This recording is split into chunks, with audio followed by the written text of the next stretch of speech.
پشاور شہر کے دل کے سخانی بازار میں واقع کپور حویلی نہ صرف ایک عمارت ہے بلکہ یہ برصغیر کی فلمی تاریخ کا ایک خاموش گواہ ہے۔ یہ وہ مقام ہے جہاں بالی ووڈ کے لیجنڈ اداکار راج کپور نے 1924 میں آنکھ کھولی۔ 1918 سے 1922 کے درمیان راج کپور کے دادا بشیش ناتھ کپور نے یہ عظیم الشان حویلی تعمیر کروائی۔ 4 منزلہ یہ عمارت ہندو طرز تعمیر اور مغل دور کی جھلک کا حسین امتزاج ہے۔ اس میں نقش و نگار والے در و دیوار، خوبصورت جھڑکے، روایتی بالکونیاں اور دیسی اینٹوں کا استعمال کیا گیا ہے۔ حویلی میں 40 سے زائد کمرے، اندرونی صحن، سیڑھیاں اور چھوٹے چھوٹے کمرے ہیں۔ حویلی میں 40 سے زائد کمرے، اندرونی صحن، سیڑھیاں اور چھوٹے چھوٹے کمرے ہیں جو مشترکہ خاندان رہائش کی طرز پر بنائے گئے ہیں۔ اس حویلی میں راج کپور کے والد پرتھوی راج کپور نے بچپن گزارا اور بعد میں وہ ہندوستان جا کر فلمی دنیا کا حصہ بنے۔ 1924 میں راج کپور اسی حویلی میں پیدا ہوئے۔ بعد میں وہ فلمی دنیا کے شو مین کھلائے اور ہندوستان سینما کو نئی جوہر دی۔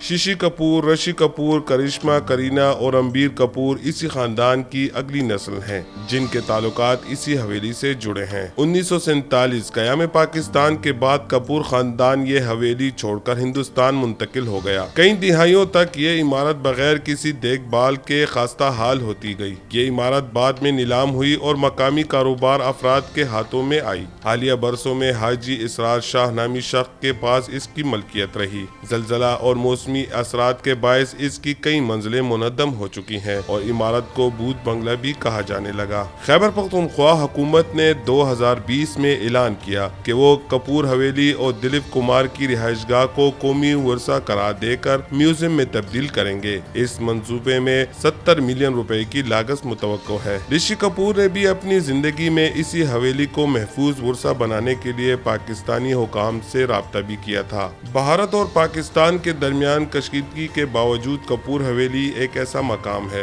جو دونوں ممالک کے عوام کو ایک جذباتی رابطے فراہم کرتا ہے۔ اگر یہ منصوبہ مکمل ہو جائے تو کپور حویلی کو کلچر ٹورزم کے ذریعے پشاور کے تاریخی مقامات کی ایک نئی پہچان مل سکتی ہے۔ کپور حویلی صرف ایک پرانی عمارت نہیں بلکہ برصغیر کی ثقافت، تاریخ اور فلمی ورثے کی علامت ہے۔ یہ ماضی کا ایک ایسا دروازہ ہے جو فلمی ستاروں کی پیدائش، عظمت اور جدائی کی کہانی سناتا ہے۔ آج جب اسے بچانے کی بات ہو رہی ہے تو یہ نہ صرف پاکستان کی تاریخ بلکہ عالمی ثقافتی ورثے کا حصہ بننے جا رہا ہے۔